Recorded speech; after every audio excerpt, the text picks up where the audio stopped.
Yo, YouTube, what's going on? It's your boy Faze. We're back with another video, guys, and today, man, it's Loadouts. We're talking about the best class setups in competitive Call of Duty, what all the pros are using right now after all these GAs that have come through, gentlemen's agreements for those of you maybe new around here, and what is the best loadout right now to use if you're playing competitive Call of Duty. So let's get right into it. Let's go. So let's start off with the foundation of the loadouts, then we can move on to the actual attachments and some of the other variations as well. So beginning, the perks, man. Basically for perk 1, you're either running EOD or you're running double time. Double time's for the fast-paced player. For rush routes and search and destroy, it just depends on what you're trying to do.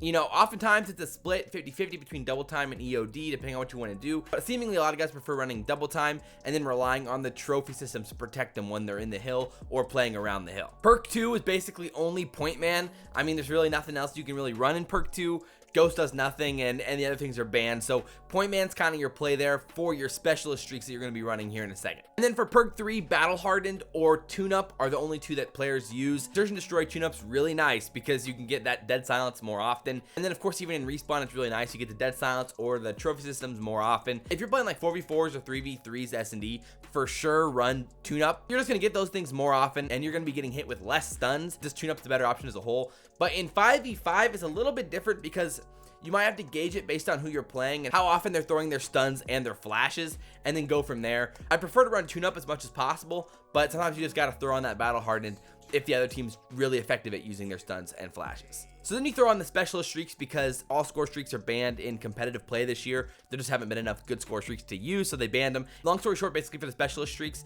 you're just running whatever you didn't run in your first 3. So for example, in this one, because you didn't run tune up, you're running tune up in the special streaks. Because you didn't run double time over EOD, you're running double time in the special streaks. And then you can throw on like cold-blooded or something like that for your final streak there as well. And then of course, real quick, lethals and tacticals. Everybody uses Semtex basically. In S&D is the only time you see some frag grenades if you're trying to hit some like longer pre-nades. But in this game, for the most part, the Semtex is really solid and usually your best bet. And then for tacticals, basically it's all about the following the gentlemen's agreements, which again, gentlemen's agreements in respawn is 2 stuns, 2 flashes, and 1 smoke. In S&D you can run 2 smokes and then have at most 2 flashes or 2 stuns. And so it just depends on what you and your team want to run there, but it could be any of those 3. Alrighty, so now let's get on to the pistol, the M19. This is the pistol that everybody uses if they're running a pistol. You're either, for your secondary, you're either running the pistol or you're running the combat knife. A lot of guys like pulling out that combat knife in the middle of a smoke or going around a corner. If you're out of ammo, you just pull out the knife and then just, you know, try your luck at knifing somebody, which is definitely effective, and if you haven't tried it before, I highly recommend it.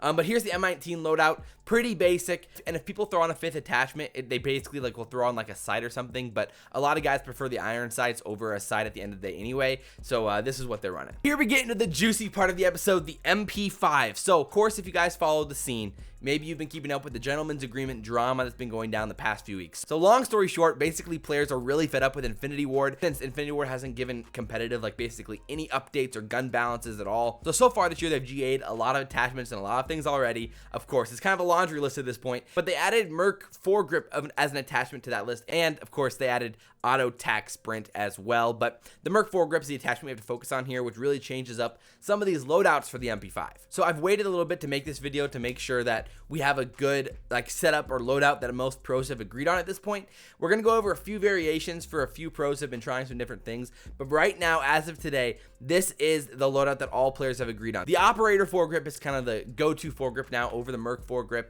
and this is the whole loadout as a whole. There are some variations though. So that class specifically was for respawn game modes. Some pros and I myself do as well. In S&D, we take off sleight of hand and throw on the compensator instead to give that extra stability in search and destroy to make sure you hit your shots. So that's what you're seeing right here. There's 2 variations right now that pros have been trying out and experimenting with. So the first one is a no underbarrel with compensator combo right here. So they take off the underbarrel, add the compensator. Pretty straightforward. That's one that's still being used by a few guys. And then the second variation is right here. This is no grip tape, which is really interesting, which is taking off the stippled grip tape, which has kind of been a staple of competitive loadouts this year.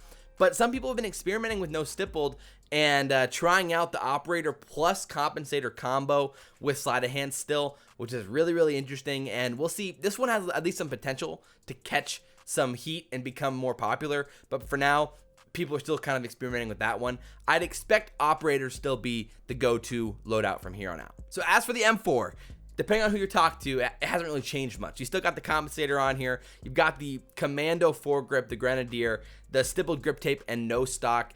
I know some people, the fast AR loadout was the Merc foregrip on there. Since it was GA'd, no Merc foregrip anymore on the M4, and you're running with commando instead now. Pretty straightforward, that's the loadout. So we've got 2 variation sniper HDR loadouts here as well. Wuskin's is really weird, but a lot of people have been wondering what it was because he's been going off these past few events, but his is really straightforward. It's just a 27-inch barrel, then the Stalker Scout stock, and then fully loaded, which is weird. Then this is Simp's loadout. This one's much more similar to what we see in the CoD League more often, is the 27-inch barrel, then you've got the variable zoom scope, you've got F-Tac Stalker, of course, again, then you've got the bipod, and you've got the focus perk, which reduces your flinch. That's the one I go to. I think that most people go to with the HDR, and a much more common loadout that I would expect to see. Obviously, you can experiment. There's some faster ADS versions available, but I think at the end of the day, in Search and Destroy, you're trying to get that one pick or that one big time snipe. You don't need the fast ADS ability that you would in like a pubs, quickscoper, sniper loadout or anything like that. This is the go-to sniper loadout if you're trying to make it happen in Search and Destroy. So real quick, I wanted to go over like kind of the OP, annoying, if you really want to hate yourself and be hated by everyone loadout. I know some people are wondering. So again, because the pros have GA'd some things, this is the best possible loadout you can have for the MP5. It's the Merc foregrip with the monolithic suppressor. It's obnoxious. It has by far the best hip fire. It has by far the best range, by far the fastest killing time by a mile, and it's just obnoxious. But don't use it, okay? I'm telling you, don't use it. This is for dire circumstances where the team that you're playing, they're using thermals, they're using Renettis, they're using all of the worst things in the world when it comes to competitive COD. And again, these are the reasons why the pros have to GA these things, because the CoD League themselves or Infinity Ward haven't come in to fix these things for competitive COD. Thermals are broken. Suppressors should never be allowed in COD, especially in this COD. And the Merc foregrip just made the MP5 too good as a whole. So that's why GAs exist, just to keep the game fair and more fun and like really fixing the game themselves. But yeah, so don't use this loadout. Just don't be that guy. Don't do it. Okay. All right. So I hope you guys enjoyed the video. Of course, going over all the loadouts. If you guys did enjoy it, I really would appreciate you guys drop, a like, leave a comment. Support the video at all. Share it if you guys really enjoy it. I really do appreciate the support. I'm trying to do this full time, and I cannot do that without you guys. So I really do appreciate it. But as always, guys, I'm your boy, Salvation Elite, and we will see you next time. I'm out.